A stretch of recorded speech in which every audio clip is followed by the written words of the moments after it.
थी। वहाँ 3 मोटे ताजे बैल रहते थे। एक का रंग व्हाइट था, दूसरे का ब्लैक और तीसरा रेडिश ब्राउन था। तीनों बैलों में बहुत गहरी दोस्ती थी। वो तीनों इकट्ठे घास खाते, खेलते भी इकट्ठे और सोते भी एक साथ।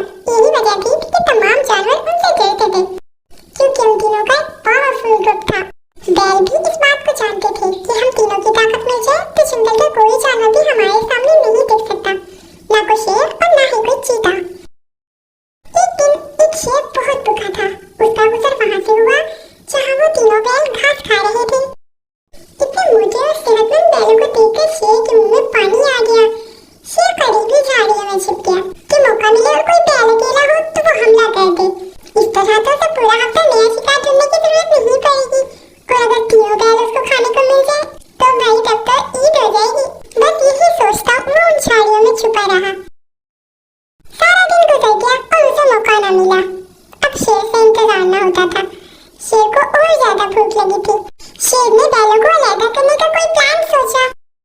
वो झाड़ियों से बाहर आया और बैलों से कहने लगा, कैसे हो प्यारे दोस्तों? तुम तीनों के चर्चे तो पूरे जंगल में होते हैं। मुझे तुमसे मिलने का बहुत शौक था, मगर क्या है कि जंगल में काफी जिम्मेदारियां हैं मेरी, और सभी जानवर मुझे बहुत पसंद करते हैं। मेरे शिकार का भी खुद ही बंदोबस्त कर देते हैं। बहुत काम है ना जंगल के, मगर अब मैं बुरा हो गया हूँ। मुझे अपनी जगह किसी जानवर को चुनना है। मैंने तुमने से एक बैल के बारे में सुना है कि उसकी ताकत शेर जितनी है। वो बाकी 2 बैलों की रखवाली करता है। मेरा